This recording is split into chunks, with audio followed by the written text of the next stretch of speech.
Welcome back to Not So Obvious Watches. I'm Pete McConville, and welcome back to the now traditional Not So Obvious Watches weekly news service. I figure this is the second one. The channel's not been going that long, so I think 2 episodes in a row is enough to keep it enough to call it traditional. For those of you who didn't catch the first one, I tend to talk about 3 broad categories of things, which are watches, watch industry, and watch media. I don't even pretend to be comprehensive. I'm just going to hit the things that I happen to find interesting. If you find them interesting too, great. If you don't, I'm sorry. You'll notice I will go off on rants in the middle or tangents in the middle sometimes, talking about stuff that I just happen to think inspired by the news services I've read. Again, if you like that, great. If you don't, I'm sorry. So the first thing I'm going to do is talk about a watch. And the watch we're going to talk about here is the Tag Heuer Monaco 1979 to 1989 limited edition. Okay, back up a little bit. 2019 is a big year of 50s. If you hadn't noticed, I know they've been keeping it on the down low, but this is in fact the 50th anniversary of the Omega Speedmaster going to the moon. I know it does come as something of a surprise, and I thought Omega would have made more of it. And I am, of course, being completely sarcastic. There was a comment on YouTube. I think it was on a Facebook forum, I saw it, where someone was joking that Omega seems to be making a bigger deal out of sending 1 watch to the moon than NASA did out of sending 2 people. I think the Scottish Watches guys riffed on that a little bit today too. And it's true, they have. But the other thing that I've noticed is we didn't really, as watch people, we didn't really get anything out of, that I'm aware of. Maybe tell me in the comments if I got this wrong, but I'm not aware that we got anything out of the Omega going to the moon. We didn't get a new case material, we didn't get a new case, we didn't get a new movement. You know, like a watch went somewhere, but it didn't really make any difference to us. There were 2 other 50th anniversaries from 1969 to now that did change our world. One of them, for better or worse, was the Seiko Astron, and I'm not going to talk about now. But the other one was a brace of watches that came out of the race to have the first automatic chronograph. The most famous of which is clearly the Zenith El Primero, and that's got a fair bit of coverage. Zenith is kind of a brand on the rise. We all like it. The El Primero is a very cool name, wonderful movement. It gets a lot of coverage. The other movement in that little collection tends to get forgotten, and that's the joint production from, at the time, Heuer, Breitling, and Hamilton. Probably, I think it was actually Brian company associated with Hamilton, but 2 things. 1, Hamilton is much easier to say, and 2, I've got a much cooler photo of those 3 with a Hamilton in it, so I'm going to stick with Hamilton. So yeah, Breitling, Heuer, not Tag, Breitling, Heuer, and Hamilton. Now, none of those are Broadway brands anymore. Breitling is trying to reinvent itself, but it's in the doldrums is too strong a word, but it's kind of in the doghouse. Tag is definitely in the doghouse and has dragged Heuer there with it. There's a whole bunch of very good reasons for that. And Hamilton is kind of an entry-level brand used by Swatch now with very little chronograph coverage. Certainly the famous Hamiltons you think of are not, generally don't include the Hamilton chronomat. So as a result, the work that those brands did has kind of sliding under the radar, and that's a shame, because what Tag Heuer, then Heuer, have done this year has produced some really, really nice watches. What they did, it's a nice little cool thought, is they've taken that original Monaco that they produced in 69 and they're reproducing 5 different special editions this year, with 1 edition for every decade since then. So 69, 79, 79, 89, and so on and so forth. The one that they've released this week is the 79 to 89, which is in this absolutely stunning red dial. Everything else classic Monaco, they haven't messed with it at all. You might notice it's got the slightly odd indices that run parallel to the top and the bottom. For those of you who don't realize, that's a little indicator that that Tag uses to let you know that this has got the in-house caliber 11 movement. That caliber 11 is in fact an update of the original caliber 11 used in the original Monaco, and there were some quirks about how that watch worked, and if you're paying attention you would notice that one of those quirks is that the crown is on the other side. That movement is a modular movement, and in order to get everything to fit in, you ended up with having to have the pushers and the crown on opposite sides, and that's what you get. It is a gorgeous watch in a stunning red dial, as I said. Now, as I said, apart from being gorgeous, it's also quite good value. So you're getting a genuine limited edition of a genuinely iconic watch with a genuine in-house movement which traces its roots back 50 years, and all of that, according to my research on Time and Tide, is going to cost you the grand total of 8,500 Australian. So that's probably about 6 to 6,500 US at the moment. That's actually really good value, and that's a really exciting watch. And there's a lot of really good reasons to dislike Tag and what they've done with Heuer watches. This is not one of them. This is a watch that Tag should be proud of, and if you're into this sort of watch, this is one you should really be looking at. Now we're going to talk about sort of the watch industry stuff and some things I've noticed there. I suppose the first thing I'll talk about in the watch media is, again, I'm going to talk about Omega, and again, I'm going to be a little bit sarcastic. You may have noticed that apparently they sent a watch to the bottom of the ocean. And again, of course, I joke. If you've been watching watch media at all, Hodinkee, Warner Wound, Time and Tide, everyone covered the story of Omega sending a watch to the bottom of the ocean, deepest point of the earth, breaking the Rolex record, etc., etc. I can't remember the exact name of it. It's a version of the Seamaster. Hang on a sec, I'll have a look. Sorry about that. Yeah, the name is the Omega Seamaster Planet Ocean Ultra Deep Professional. And they talk about this being a record-breaking watch, etc., etc., etc., which it is, but I must admit, I didn't love this promotion. I kind of liked it, but I didn't love it. What I didn't love about the way it was covered is that I felt like I was being tricked, and there's nothing that irritates me more than feeling like I'm being tricked. All the photos, like I actually first saw this on Instagram, and I went, wow, that's a really good watch. And even when they spin it around and you see the size of it, and to get where it goes, like 10,000 meters underwater, of course it's going to be thick. It's like 2.5 centimeters thick, and that's okay. And I was actually thinking they've actually dealt with that pretty well. It looks pretty good. And then I put it away and moved away, and I thought to myself, this is going to be an interesting watch when it's released. Read the article again somewhere else, and again got quite interested in what it's going to look like. And it wasn't really until I read the article for the third time, quite carefully, all the way to the bottom, when I realised they've made 3 of these. It's a prototype. It's never coming back, or maybe some of the technologies will turn up somewhere else. That's okay. I just felt a little bit like I was being played by the press release. Now, maybe that's what they're supposed to do. Maybe press releases are supposed to sort of trick you into thinking things that aren't actually there. But like I said, it was a bit annoying. Adrian over in Bark and Jack and his website, he expressed some unhappiness with doing this at all, and a bit of a vanity project, strapping a couple of watches to a submersible, sending it all the way to the bottom. So here in 2019, what does that prove?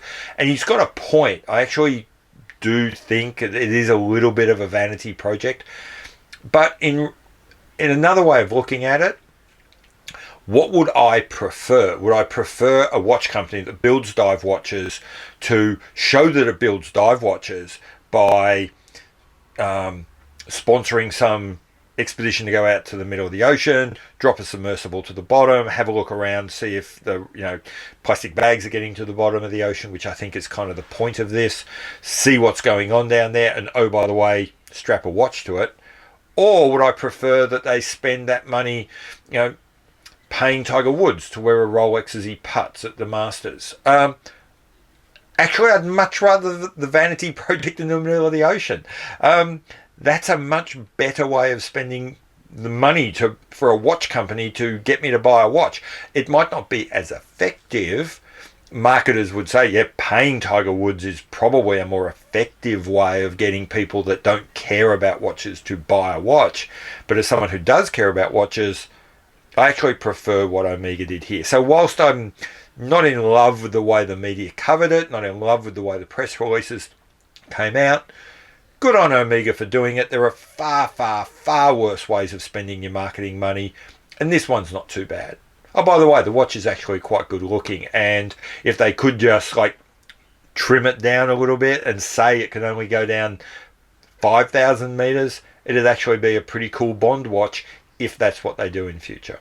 The next article I saw was on a UK-based website called Watch Pro, and they had an article about the new member of the $100 billion club. So Bernard Arnault, I think that's his name, who is the Chief Executive Officer and part owner of the LVMH Group, this year passed $100 billion in personal wealth. Now that's a little bit obscene, but we'll put that to one side, move on and say, what does that tell us as watch folk? Okay, the 4 LVMH brands, which I think Hoya, Bulgari, Zenith, and okay, so checked it. It's Bulgari, Hublot, Hoya, and Zenith.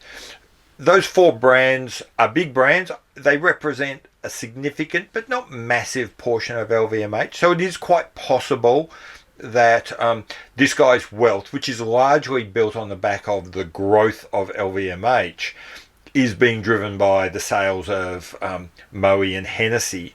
But I suspect it's not. I suspect that the watches are a significant part of that. And so what this tells me is that LVMH knows what it's doing. LVMH is growing quite well, that those brands are doing okay. And whilst none of those, except perhaps Zenith, are fan favourites, they're clearly doing something right. So there's not a lot in this story except to say, keep watching those brands, keep watching LVMH, who does seem to be doing a fair bit in the watch marketing space, because they do seem to be on the move. But for me, the biggest industry news this week was actually out of the magazine Watch Time and their website, which by the same name, an American magazine, and they had an interview with the Seiko Watch Corporation president, Tsuji Takahashi. Apologies to any Japanese speakers if I murdered that name. He spoke a fair bit about where the direction of Seiko in America. I'm not going to go through the whole article. It's worth reading. I'll be showing a picture of it now. Search on Watch Time, you'll find it. I'll try and put a link in the notes below. But there were 2 key things he spoke about which really caught my eye, and I think are worth talking about more. In there, they spoke about how Seiko seems to be putting more and more emphasis on its sub-brands. So in particular, they mentioned all of them, like the Astron line and the Couture line, which most of us in this world don't really pay attention to. But in particular, they were talking about the Presage and, more than anything, the Prospex line. And the comment was made by the interviewer that it used to be a very clear progression from, for example, Prospex to Grand Seiko. They were clearly different market segments. They clearly had different technologies, and one was clearly a stepping stone to the other. But now that the new, particularly as of the last Baselworld, Prospex lines, many of those are actually more expensive than the cheapest Grand Seikos. That obvious stepping stone process seems to be breaking down. And Tsuji Takahashi kind of responded. It's difficult to know by text, but if the text has captured his mood, has actually responded quite strongly, saying, no, these are not one. Presage and Prospex are not stepping stones to Grand Seiko. They are separate brands. They have different places, different communities, different populations, different demographics, and that's really interesting.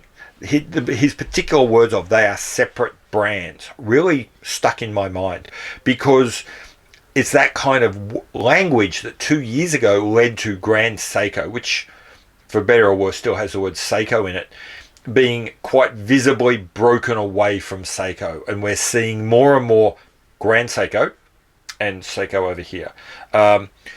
Is it conceivable that in the next year or two we may see the same happen with Prospex and Presage? Is it conceivable that we could see something in a way even more radical than has been done with Grand Seiko? Because remember how Grand Seiko like took the Seiko labeling and branding? They're now just Grand Seiko. Is it conceivable that 1 year, 2 years, 3 years from now we may see a Prospex watch, a Presage cocktail, no Seiko on either, just Prospex and Presage? Could it be that in a couple of years from now, apart from the Seiko 5 and other watches down that very entry end, there is no Seiko? We simply have Seiko becomes Swatch, and then we have Grand Seiko, Prospex, Presage, and that's it. Some of you might think it wouldn't make sense, wouldn't make much difference, but then on the other hand, that could be because you're thinking in a very 2019 short-term kind of way. Yeah, look, if they did it, would it make any difference in 2020? No. Would it make any difference in 2025? Maybe. Would it make any difference in 2030, 2040? In the watch community, those kinds of timeframes make sense. That might make sense if you're Seiko thinking, where are we going to be in 2030, 2040, to think, may as well rip that band-aid off now and create those new brands now. I wouldn't be surprised. I'm not saying it's going to happen, but from what the Seiko president was saying, I would not be surprised if that's what we saw happen to those sub-brands, that they actually become standalone brands and that Seiko steps back and becomes more of a group a la Swatch. That was like the first half of the interview, and then the second half of the interview they start focusing much more heavily on Grand Seiko, and there's a lot of discussion about how that Grand Seiko has really kind of expanded its footprint and been far more successful in the US ever since they kind of made a dedicated marketing push in about 2017, made the conscious decision to split the brands, etc., etc. So that was kind of interesting. But I think it becomes far more interesting as we move into the next segment of this this watch news and start looking at the watch media. So if you look at the watch media, what you would see is, if you look at like Worn and Wound and Hodinkee and some of the other like mainstream US like Watch Time and so forth, you will see a huge increase in the coverage of Grand Seiko. This week alone, I think Hodinkee had 2 Grand Seiko articles. So clearly, Grand Seiko is trying to hit the mark and grow in the US, and they're doing it by paying people, advertising, and to cover their watches. But before I move on, it's very clear that I need to be very certain here and say, 1, I am not for an instant saying that Grand Seiko is buying good coverage. I am not for an instant saying that Seiko is in any way compromising the integrity of Worn and Wound and Hodinkee or anyone else who is covering their watches and saying nice things about it. Any objective analysis of the current Grand Seiko watches must, if you are honest and if you are acting in good faith, you must acknowledge that their quality has at least matched and probably surpassed that of Rolex. So anyone who reviews those watches and finds that they're as good as or better than the equivalent Rolex is simply telling you the truth. The difficulty has been getting anyone to even look at a Grand Seiko. And I would say that that's only happening because Grand Seiko is splashing out big on marketing and getting their watches in front of people, which they haven't done in the past.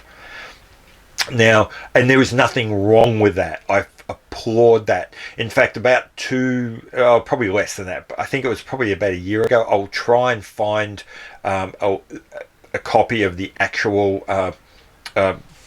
video that was done, but about a year ago or less, Christian over at Theo and Harris did one of his kind of rant things where he said, I hate Seiko, changed my mind. His attack wasn't at Seiko. In fact, if I remember rightly, he was saying he wanted to love Seiko, that Seiko had was a company that he could respect and had to respect, given their huge influence on the watch market. But their marketing was so shit that you just couldn't bond with them. You couldn't find a reason to love them. It's almost like the Seiko guys were listening to Christian, because clearly that has changed. Clearly, at least in Grand Seiko space, these guys are working hard. Now, before anyone gets really upset about that and saying those bastards, buying their way into the market, do not for an instant think that they're being different to Rolex in any way, shape, or form. I heard Ariel Adams say in an interview that he estimates that most watch companies spend around about 20% of their turnover or 20% of their operational budget on marketing, and that Rolex spends probably closer to 40%. So everything you think you know about Rolex, every connection you have to Rolex is based around the idea that 40% of the price of every watch was solely dedicated to making you think that. It wasn't spent paying a watchmaker. It wasn't spent paying a designer. It was spent painting a concrete barrier at a Formula One race green. It was spent putting a green surround around the fascia, or putting a green fascia on the watch by the side of the court at Roland Garros. That is where $4,000 of the $10,000 you spent buying a sub went. So whilst I'm saying that Grand Seiko are clearly spending a lot of money to get themselves in front of people, I suspect it is still vastly less than Rolex is paying even now to have you see their watches. So don't for an instant think I'm being critical of them or think that they're cheating. I'm simply noting that they must be doing it now because we're seeing them and paying attention. Okay, so sticking with the watch media and what I'm kind of noticing in the watch media, this is going to be a follow-up to a story I did last week. Now, last week I noticed that Revolution did a two-part thing with Ben Clymer from Hodinkee. Now, on one level, they're kind of competitors, but then if you look at kind of the way they cover watches and their demographics and kind of just look at the way Waco dresses compared to the way Ben Clymer dresses, you can see that they're as media platforms, they're actually quite complementary. They don't have a huge amount of crossover. And then something was pointed out to me after the video. The video I did last week. Rick from Scottish Watches left a comment telling me that it looks like this video was actually recorded back around December last year at the H10 event, which was Hodinkee's 10-year anniversary, and also reminding me that it was an interesting time, given that just a week before, in a story I had missed, Hodinkee had announced that they were opening a Japanese office. So suddenly my brain, which works this way, puts all of this stuff together and said, this doesn't feel coincidental. 6 months ago, the two biggest mainstream media platforms dealing with watches, Hodinkee and Revolution, meet, have a discussion, and the principals of those organisations spend enough time together to record an extended video. 6 months later, one of those brands announces a launch into the Japanese market, and then a week later, the other brand releases two videos that they've been sitting on for 6 months and just coincidentally launch, showing a relationship between these two brands. My conspiracy theory is that, one, it takes a while to establish the kinds of things that result in Hodinkee having a brand in Japan. Also, Asia is not a monolith. It's got quite large cultural differences between its member nations. They're not really member nations, but you know what I mean. And in particular between the Chinese language countries, which Revolution is strong in, having offices in Singapore, Hong Kong and Shanghai, I think, and Japan, which I don't believe has any representation from Revolution. They don't have an office there, and I don't think they do a Japanese language platform. So it's not only is it conceivable, I think it's quite likely that those two media platforms have kind of got together and said, we want to, Hodinkee said, we're thinking of expanding into Japan. Revolution said, yeah, that's fine, we don't have a problem with that because we don't play in that space. But having a broader industry is always good. Let's do this interview, let's release it. We'll release our interview with you at about the time you make the announcement, and we'll kind of demonstrate without saying that we don't hate each other, we're not at each other's throats, this is not a declaration of war. That's kind of my thinking of how this played out. That's based purely on just analysing the times and when things happened. Maybe I'm being a tinfoil hat conspiracy theorist, but I don't think so. So moving towards the lower end of the, moving away from the high end, Revolution and Hodinkee into the more less rarefied air anyway of YouTube and podcasting. Some of the other things I've noticed that I would point out to you and suggest, if you haven't seen them yet, to go out and look at. So I'm not going to run through them like in detail, but first off, Scottish Watchers podcast with where they had Archie Luttree on. I've done a whole video about that. It was actually my previous video. You can go find that very easily. Won't go through it, but a fantastic video. Strongly recommend you go check it out. So a website, a YouTube channel I discovered through Scottish Watchers, they referenced Gunzap. I went and had a look at that. I actually mentioned in my previous video that I wasn't a big fan of, and I didn't like getting into the whole drama side of watch YouTubing. Gunzap, on the other hand, revels in it, but he is so funny and it's so well produced that yeah, go see those videos. They're just hilarious. With a bit of luck, it's a weird thing. I'd love to be big enough that he'd pay attention to me, but then on the other hand, it's kind of embarrassing if you make it on, so who can tell? Okay, so yeah, check out Gunzap. He's really funny. What else did I see? Earlier this week, Adrian over at Buck and Jack did a really interesting video where he sort of got himself invited to a Rolex dealer event. It was good because it gave a view into how Rolex's relationship with its customers work. And how even if you are a very high spender, Rolex will kind of use the treat them mean to keep them keen approach with you. It's a fascinating insight into that company. Personally, it's actually encapsulates every reason why I cannot form an emotional connection with Rolex. They just, as much as I respect them and I do kind of like some of their watches, I just can't connect to that brand. And if you ever have a reason why, just watch Adrian's video and sort of pick up on the attitude of Rolex towards its customers, and you'll just see it in spades. The last thing I would point you towards is a video that Watchfinder did earlier in the week where they were doing a comparison of, well, it was kind of a comparison, kind of a review, kind of a historical piece about the Royal Oak, the Nautilus, the Royal Oak, Nautilus, Vacheron Overseas, and the Girard-Perregaux Laureato.